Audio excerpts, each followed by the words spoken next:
विद्यार्थियों, तो फाइनली आपका पेपर हो चुका है। तो इसके स्टेक का आंसर की आपको बताते हैं। तो यहाँ पर आपके प्रथम खंड ए के अंदर एमसीक्यू पूछे गए थे। कर्म के आधार पर क्रिया के कितने भेद हैं? तो इसका राइट आंसर हो जाएगा ऑप्शन ए, 2 होते हैं। और सेकंड एमसीक्यू था निम्नलिखित में से सर्वनाम है। ऑप्शन ए राइट हो जाएगा वह। और अमीरुद्दीन का जन्म हुआ। तीसरा एमसीक्यू में आंसर हो जाएगा डुमराऊ में जन्म हुआ था अमीरुद्दीन का। फिर आपके यहाँ पर बाल गोविंद भगत साहब किसे मानते थे? तो बाल गोविंद भगत साहब कबीर को मानते थे। राइट आंसर हो जाएगा ब।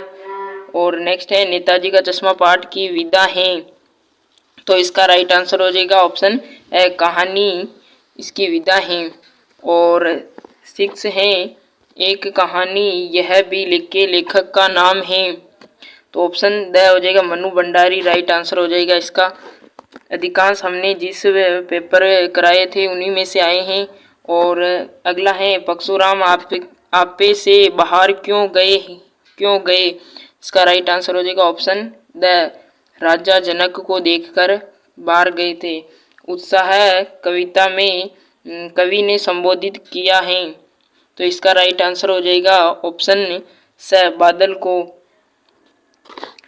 नेक्स्ट एमसीक्यू है सूरदास के काव्य में किस भाषा का निखरा हुआ रूप है? तो इसका राइट आंसर हो जाएगा ऑप्शन ब्रज भाषा का। और नेक्स्ट है मधुप गुण गुना कर कह जाता कौन कहानी? यह अपनी उपयुक्त पंक्तियों में अपनी कहानी कौन कह रहा है? इसका राइट आंसर हो जाएगा ऑप्शन ए, भंवरा। और फिर आपके नेक्स्ट है भोलेनाथ का असली नाम क्या था? तो ऑप्शन ब राइट आंसर हो जाएगा तारकेश्वर नाथ।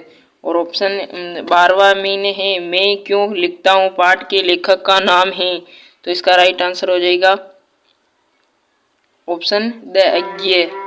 और फिर आपके यहाँ पर रिक्त स्थान आए हैं। स्वर संधि के प्रकार होते हैं। तो इसका राइट आंसर हो जाएगा 5 प्रकार होते हैं। और यथाशक्ति शब्द में अव्यय हैं, अव्यय भाव समास। तो इसका राइट आंसर हो जाएगा। और विदेश शब्द में उपसर्ग हैं। तो यहाँ पर वी है वो उपसर्ग हो जाएगा।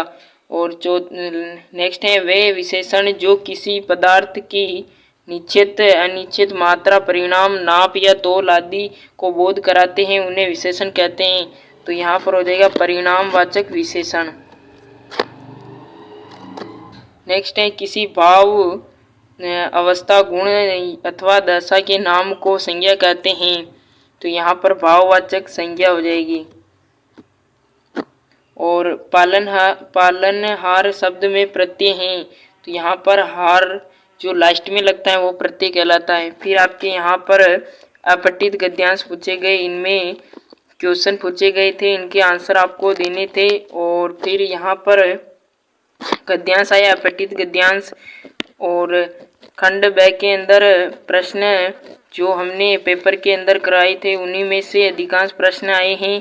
और फिर आपके यहाँ पर व्याख्या करनी थी। और यहाँ पर आपके फिर खंड दे के अंदर आपके निबंध 300 शब्दों में लिखना था। विद्यार्थी जीवन के अनुशासन का महत्व यह आपको कराया था। और पेपर बहुत ही अच्छा आया है और सिंपल और सरल आया है। तो थैंक यू।